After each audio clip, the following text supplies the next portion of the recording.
I met an amazing guy on a dating app, and now I'm wondering if I should drop the I was born without the usual lady parts bomb on our first date, or let him crush on me a little longer before I scare him off. So, I have MRKH syndrome. Basically, this means I was born without a vagina, vaginal canal, cervix, uterus, and fallopian tubes. This makes it so I am unable to make love and unable to have children. I met a guy on a dating app about a week ago and we've been texting ever since. I've been super busy with school, volunteer work, and meetings, so we haven't actually met in person yet. We spoke on the phone once so far while he was walking home from work at 3 a.m. He's a bartender. He's really funny, and I feel like he gets me. We've set up a coffee date for Wednesday and I'm really looking forward to it. So far, he's definitely shown interest in me, saying things like how he's been crushing on me or how he thinks I'm really sweet and lovely. I don't want to get ahead of myself, but I feel the same way back. This is the first time I've ever connected with someone this way on a dating app. I'm excited, but at the same time I'm also very nervous. He's very honest and blunt about things and I feel that I need to reciprocate that.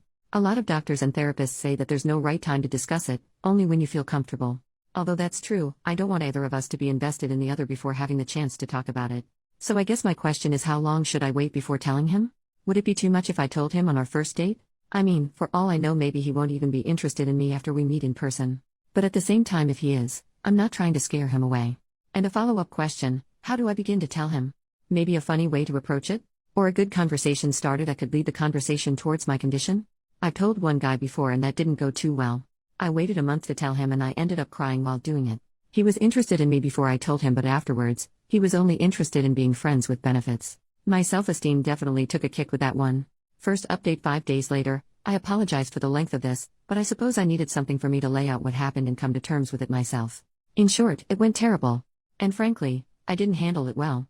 The original plan was to get coffee, see how the date went and go on from there. He told me he had been recently fat-fished, not sure if that is the correct term, but he had previously met up with a girl who was way heavier than what was presented in her dating profile, and it allegedly went poorly. He was texting me less and less leading up to the day we planned on meeting, last Wednesday. He texted me Tuesday morning saying that he was sick, and apologized for the lack of communication. I had classes that day and was only able to get back to him later in the evening. I asked him if he was busy because I wanted to call him, see how he was feeling, and figure out what the plan was. I told him that health comes first, and we can always reschedule, but he insisted how badly he wanted to see me. Somehow he convinced me to see him Tuesday, at his place, even though he was sick. Once I got to his place, he was extremely sweet and nice. We totally hit it off. He complimented me a lot, said I was cute and hugged me, twice, all excitedly like when a puppy sees you when you get home after a long day. He made us coffee, and we talked about life, school, family, hobbies and interests, etc. It was going very well. We got into the discussion of movies and TV shows, and he ended up turning on his TV, and switched to Netflix. I asked him if he watched any anime. Personally, I'm not big on anime, but I've seen a few shows because my younger brother is into it. I recommended Full Metal Alchemist to him and we started watching that. He asked if he could sit closer to me. I said yes, and he noticed I was cold, so he turned up the heat and brought out a blanket for us. I had my head resting on his chest with his arm around me, and I joked about how fast his heart was beating. He said that it was probably because he had a cute girl sitting with him. In that moment, I realized I had to tell him about my condition. It took a while for me to get into that discussion because 1. I just wanted to hold on to that moment for a bit longer, and 2. I wanted to tell him, but I couldn't get the words to come out. He looked at me and tried going in for a kiss, but I pulled away. I said that I had to tell him something and asked him to turn off the TV. He obliged. I just froze after that. I literally couldn't get the words to come out in the way I wanted them to or how to begin to talk coherently. Even though I asked for advice in the previous post, I totally went blank in that moment, and none of it was implemented effectively. I tried changing the conversation because I felt like I was going to cry, but he assured me that I could tell him. I honestly don't remember what I said because I'm pretty sure my brain shut down, but I managed to mumble some sort of god-awful explanation. He asked a few questions, and then said he wasn't sure if he could be in a relationship that doesn't involve love-making. He said that we could keep it casual for now and see where things went. Even though I originally went in with the worst expectation, I was still hurt by what he said. I felt really let down because he met a lot of the things on my checklist, and I thought we connected well. I asked what keep it casual specifically meant for him, and he said that we could be exclusive, but he didn't want to get too emotionally attached. I guess that was the part that really stung. I told him that I wasn't looking for a definitive answer yet because it was still too early to tell anything, and I wasn't looking for marriage, but if he knew right now, for a fact, that he can't be in a serious relationship with someone that has my condition, then I wasn't interested. I know myself too well, and honest to God, I can't get involved with someone without getting emotionally attached, and agreeing to see where it went would be intentionally setting myself up to get hurt. Plus, I think that was just his way of saying no to me nicely. He politely said that we could both take a few days to think about what we wanted, and he'd let me know. He was just trying to let me down easy, because we both knew what he meant. It was around 8:30 p.m. by the time we got done with that discussion, and I said that I should probably leave. He walked me to the elevator, in silence, and as I was about to enter the elevator, he asked if I would still be interested in being friends because he enjoyed my company. I said I wasn't sure, and that I'd talk to him later. By the time I got down to the first floor and out the building, I had tears down my face, and I felt like absolute crap. Pretty much every guy I have told about my condition would later go on to say that we could be friends with benefits or something more friendly. I just felt like no one would ever want me for me, and that all I would be good for is some side action. I felt really alone. I felt that the only reason I had ever been in a relationship previously was because I hadn't been diagnosed with my condition when I started dating my ex, and we had already been together for a year when I did find out. I felt like he only stayed with me a year longer because we had a strong emotional bond, but even that came to an end when he cheated on me. I'm not that insecure, but at that time I couldn't think straight. I had just experienced something nice, and it was instantly taken away from me. I haven't had many friends after my ex cheated on me with my best friend, and I cut contact with everyone in that circle, and making friends at university is difficult if you're a commuter. I ended up calling a guy I know as I walked back to the subway. I don't really consider him a friend anymore because he has told me he has feelings for me, but I don't feel the same way back towards him, and he makes constant cheesy statements about me and him despite me telling him not to. I don't want him getting too attached to me, so I keep my distance. But in that moment, I really needed someone, and I didn't have any other option. So I called him, he picked up, I asked if he was busy, and he said he was playing a game with friends and he could call me back later. I didn't want to bother him like that, so I told him it wasn't necessary. So, I did something very stupid, and called my ex. His girlfriend, the girl he cheated on me with, had him block my number, so it went straight to voicemail. Like any insane person, I left a very pathetic voicemail, sobbing and all. I said I didn't have anyone to talk to and apologized for calling him, but I couldn't think of anyone else to talk to. I didn't mention what happened or anything, just that I needed someone. I stood outside in the cold, it's snowing here, for a while until my whole body felt numb. I gathered myself and thought, come on, what the heck are you doing? This is not you. You're better than this. I promptly got on the subway, went home, got into bed, and went to sleep. I woke up the next morning with a fever. That's what I get for getting too close to a guy that's sick, but still had to go to class and attend tutorials. I thought about my reaction a lot, and how poorly I had handled it. Clearly, I have issues I need to work on. I stayed late after the tutorial getting extra help, and after my TA was done helping all the other students, I went to her office and privately asked her if she had any recommendations for someone that I could talk to on campus. She asked me if it had to do with academic stress or something more personal. I said the latter. She pulled out her laptop so quick and got me numbers, emails, and addresses for places I could contact on campus. She told me that she understood and that she too was having issues a couple months ago and recommended a clinic she had been to personally. I couldn't stop thanking her. Before I left, I said, it's not a big deal or too serious. I guess things could always be worse, and without skipping a beat, she said yeah, but things could also be a lot better. I thanked her for her help and left. He hasn't texted me in 2 days now. I'll wait a little longer, but I guess I got my answer. I realize I am not ready for dating. For the time being, I should get help. It's not that I can't handle rejection, but the fact that time and time again, I get guys who are totally into me, and aren't looking for lovemaking right away because they want something more meaningful, but as soon as I mention no lovemaking at all, for now, at least, they turn me down. If they rejected me right from the start, and we didn't get along well, I could handle that perfectly fine. I can't help but think I'm a defective human, and will never find a guy who would appreciate me for me. I have yet contact the number my TA gave me. If you've read this far, thank you. If you have any advice, things I should improve on, better ways to handle situations like this, constructive criticism, or any other comments, I would greatly appreciate it. Thank you. Final post 2 more days later. I just wanted to address some common questions, and to clear up some things I've mentioned in the comments briefly. I hope this post is a little more coherent and organized than my previous ones. But before I do that, I really just want to thank everyone for all your nice messages and advice. You have no idea how much it actually means to me, and how much I appreciate it. Quick update, I texted Kyle yesterday and he replied. I asked him how he was feeling. He said he was even more sick than earlier. I said I was too, and I said it was his fault, in a joking way, because it was just as much my fault too. I told him about how I had a volunteer thing at university which I went to and how I nearly fainted because of my fever and ended up coming home early. But that was it. We didn't talk about much else because he stopped responding. In addition to this, I haven't called the number my TA gave me because they are only open Monday to Friday from 8 a.m. to 4 p.m. So, I'm going to be doing that on Monday, hopefully. My condition, the exact name for my condition is Mayer-Rokitansky-Kuster-Hauser syndrome, or MRKH syndrome for short. It affects 1 in every 5,000 women. A lot of people, I'm assuming they were trolls, stated that I was a guy or something along those lines. Just to clarify, I am a woman, I look like a woman physically and I felt like a woman my whole life. I was genetically born with 20 chromosomes. Being a woman is not something I doubt. There are basically 2 types of branches within MRKH. Type 1 is an isolated occurrence, meaning there is only a lack or underdevelopment of internal reproductive organs. Type 2 is more serious as it is also associated with auditory, vertebral, renal, and cardiac issues. This may include hearing loss, bent or curved spine, missing kidney, etc. I have type 1. There are a lot of variations for each woman and to what extent they are affected by this. I am mainly going to be talking about my individual case. Diagnosis: a lot of people were confused as to why I was only diagnosed with this a year ago and not at birth, and why did I find out after already being with my ex for over a year. The way MKRH works is that it affects internal reproductive organs. This means that just by looking on the outside, it is undetectable. From the outside, I look like a normal female. I have normal external genitalia, including a clitoris, urethra, labia, etc.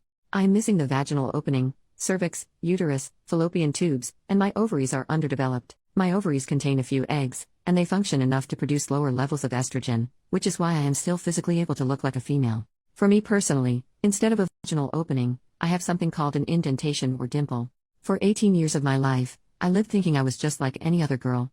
I never once suspected anything was wrong. When I started dating my ex, we never attempted to make love because neither of us were ready. But this was around the time I started to feel like something was wrong. One main reason was that I hadn't started my period, and the second being the fact that I wasn't able to insert a finger inside myself. For some reason, at the time, I assumed periods and fingering went together. I thought that once a girl got her period, her privates opened and the barrier fell out or something like that. It's weird looking back at that now, haha. I went to the doctor's one day, this was before I started dating my ex, with my mom after she started getting worried about me not getting my period. This is probably one of the most common ways women with MRKH find out about it. The doctor simply assumed that I was a late bloomer and told me to fix up my diet and work out. I was underweight at the time, around 82 pounds with a height of 5 feet. I was referred to a pediatrician who did absolute jack about my situation. The following year, I got my crap together on my own. I joined the wrestling team, track team, and I started doing weight training. As a result of this, I was also eating way more, and I gained a lot of muscle mass. I got my weight up to 120 pounds when I still hadn't gotten my period. I went back to the doctors. They still didn't take it too seriously, telling me that some women don't get their periods until they turn 20 or something, or asked me about my family history. I had multiple blood tests done, showing my levels were completely normal. I didn't feel like everything was normal, so I switched around doctors, seeing different specialists, and pediatricians, getting more and more blood tests done each time. Needless to say, I was getting tired of blood tests because I knew they didn't show anything. One doctor said my prolactin levels were too high, but I think that was circumstantial. Prolactin is the hormone that produces breast milk in pregnant women, and she kept insisting that I had breast discharge, which is something I had never experienced before in my life. Somehow, I can't exactly remember which doctor, I ended up getting put on birth control pills as an attempt to reset my biological functions and induce a period. I diligently took the birth control pills every day. Nothing happened. This is when I thought, is it just me or does healthcare in Canada suck? Then another doctor suggested I get a pelvic ultrasound done. This is when they found the issue. The poor lady who did my ultrasound spent over an hour looking for my uterus, which didn't even exist. The doctor did a pretty terrible job of telling me the news, in all honesty. She stood at the door, ultrasound reading in hand, with the door wide open, and told my mom I had MRKH. She said according to the ultrasound I had an underdeveloped uterus. This ends up being false later.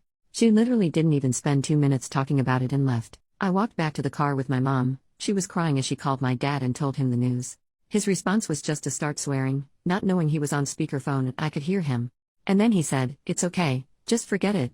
I came home, and I did some Googling and started to learn more about MRKH. I had already been with my ex for over a year up till this point, and I texted him while he was at work, and told him about it. I also added that if it changed anything between us, that I would understand, and I wouldn't hold it against him. As much as I might hate him now, he was the only one who ever handled this news properly, which is something I really needed at the time. After the initial news, my doctor handed my file over to a sick kids hospital in downtown Toronto as they were better equipped to handle cases like mine. They started off by wanting to get everything straight with what they knew about my condition.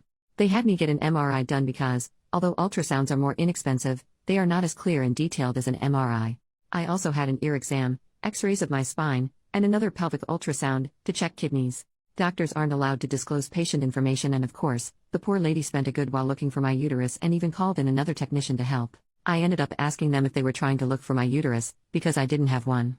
The look on their face was hilarious, as I'm sure they probably never heard of my condition either. After I met up with my doctor, and everything was figured out, I was properly informed that I did not have any issues with my spine, or kidneys, or ears, but I was missing a uterus, cervix, vaginal canal, and fallopian tubes. I was called in for another appointment after a couple weeks, and they did a physical examination where they wanted to measure the depth of my vagina. They had me lay down with my legs in the stirrups, and they took a Q-tip covered in a lubricant gel and inserted it in me. The depth of it was about 3 millimeters deep. It was actually quite painful, and I hated doctors by this point anyways. Family situation: my parents are pretty religious, and discussions about topics about the female body, menstruation, and private matters like that are highly taboo. Everyone knows about it, but no one talks about it. My mother isn't educated and she doesn't know English well, so most of the time when I went to the doctors, I went with my dad. It was very weird and awkward. The few times my dad refused to go with me, I went with my mom and had to translate everything the doctors were saying for her. After my last appointment with Sick Kids Hospital, they referred me to a social worker who gave me her business card, some brochures and other things with information about my condition. My dad took those from me and threw them out, saying I didn't need them. They also asked if I would like to attend the support group meetings they had weekly at the hospital, to which my dad also insisted that I didn't. Going to therapy at the hospital in secret isn't an option because it's too far. I can't drive on the highway yet, and it would be impossible for me to make up some lie to go. Taking the bus there would take over 2 hours, which I don't particularly mind doing if it helps me, but I don't have time due to school. I actually got a letter from the hospital in September about a pretty cool MRKH conference here where different doctors came with information and everyone dealing with it was invited. I really wanted to go. But again, it was far. I figured since it was a once-in-a-lifetime opportunity, I could definitely bus there. The event started at 8 a.m. and busing literally took 5 hours. It was unrealistic for me to go. So then I told my parents about it and they said, "You don't want to go to that. They'll put all sorts of rubbish in your mind and now you're not really a woman." I tried arguing that it was exactly the opposite of that, and that they want to inform you that you are a woman despite the lack of certain organs. They responded by taking away the letter, which had a website address on it, I had received from the hospital, and throwing it away. I had someone telling me that I need to stand up to my parents. My parents aren't the issue, but my dad is. Unfortunately, due to the circumstances that I don't particularly want to reveal online, standing up to him jeopardizes everything for my mother and my younger siblings, which is something I refuse to do. I am well aware of the crappy situation I am in. I know they are being abusive, in more than one way.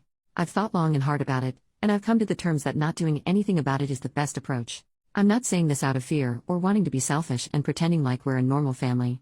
I've seriously taken everyone's well-being and the future of my younger siblings into consideration, and unfortunately, this is the best option for now. Surgery: I had a lot of people asking or informing me about surgery. In my first post, somewhere in the comments, I believe I said something along the lines of I'm a broke college student, and surgery isn't an option right now, as a way to avoid talking about the real reason why I can't get surgery yet. Lucky for me, I live in Canada and I have health insurance. Surgery is definitely an option for me. But due to my family situation, they believe that I won't need surgery until after I get married, because I mean it's not like I'm going to be making love anytime soon. Haha. Additional comments. 1. A lot of people, mainly guys, are saying that I could look into doing butt stuff. It's all about personal preference, and I hate it. It's not hot, it's not fun, it's literally feeling like reverse pooing, and it's not a good feeling. 2. I can look into the asexual community, but I am not asexual. I may not be able to satisfy my needs, but I do have a pretty high intimate drive, and I do enjoy giving and other sexual activities. I don't know if I would want to be in a relationship with an individual who does not want that. 3. A lot of people had a lot to say about how I handled the situation. Some saying I did the right thing, and others saying I did it too soon. Honestly, I haven't figured out the right way to go about it. I have experimented with telling on first date, telling after a couple dates, telling before we even meet up, and none of them have gone well at all. I once told a guy about my condition before we met up, and the first thing he said to me when he saw me was, "Aren't you surprised I still agreed to meet up with you after what you told me?" I was so taken aback by it, I didn't even know how to respond to such an insensitive and arrogant comment. Someone said that if a dude has irritable bowel syndrome, I'm sure it's an important part of their life, but it's a huge first date turnoff. So he shouldn't disclose it on the first date. True, but it's not like them screwing is going to be affected by his IBS. I didn't disclose it because it was an important aspect of my life, but because it was relevant to what was happening. I evaluated the situation I was in with Kyle and noticed that he was trying to get to the next level, so I had to tell him. Agree or not, first date material or not, I'm going to stand by with what I did because in that moment it was the right thing to do. 4. I am not going to disclose this on my dating profile. It's easy for everyone to sit there and suggest I do that, but you don't really know what it's like until you're actually in the situation yourself. I don't want to publicly display it to guys I'm not interested in, nor to those who aren't interested in me. I know guys who also use those dating apps, and I don't want them to stumble across my profile and find out about it. 5. The guy I ended up calling on Tuesday night, after I left Kyle's apartment, he knows about my condition. He has told me that it wouldn't bother him. I had a lot of messages telling me that I shouldn't friendzone him, and that I should give him a chance. Here is the real reason why I'm not attracted to him, nor why I would never ever give him a chance. He's basically doing nothing with his life. He's 24, lives with his mom, doesn't work, can't drive, plays video games all day, uses his depression and anxiety as an excuse from putting in any effort towards having an independent life. Whereas I, on the other hand, I work part-time, I study my butt off in school, and I make time to do extracurricular stuff. I also deal with depression, self-harm, and self-destructive thoughts. But I treat each day as an opportunity to make progress. I'm not saying I'm better than him because our circumstances are very different, nor am I saying that he's not trying his best because everyone deals with things differently. I'm just saying he doesn't have his crap figured out yet, and I'm not into that. In addition to this, he was once involved in a situation where he was the other guy. He was involved with a girl who had a boyfriend, and he knew this before getting involved with her but continued with it anyway because he was lonely. I was on the opposite end of that kind of situation, and even though he might not be aware of the magnitude of his actions, I am. There is no way I am dating someone who selfishly puts their needs first and is able to convince themselves that cheating is somehow okay. 6. I think one of the main reasons I even turned to Reddit in the first place was because I am clearly looking for some sort of support because therapy isn't an option for me. Social media platforms for support do exist, but my parents have me added or followed on those, and I don't want them finding out. This is far longer than it needed to be, sorry. I hope I answered some questions. I really do appreciate all the support I got. Thank you, and take care everyone. Edit 1, I'm only doing this to feel better about myself. Kyle finally replied to me and said, I definitely do not want to get involved. Fuck you, Kyle. If y'all want to hate on him, feel free to. I welcome it with open arms. Edit 2, I think I forgot to address this earlier. For those of you asking whether I can orgasm through clitoral stimulation, the answer is no. My clitoris is underdeveloped. Stimulation feels good, but it's not enough to reach orgasm. Maybe a stronger vibrator or something like that would work? I don't know. I haven't tried. Edit 3, guys. I can still pee. I have a urethra. You do not put a guy's pee-pee in the same place you pee from. Simply anatomy.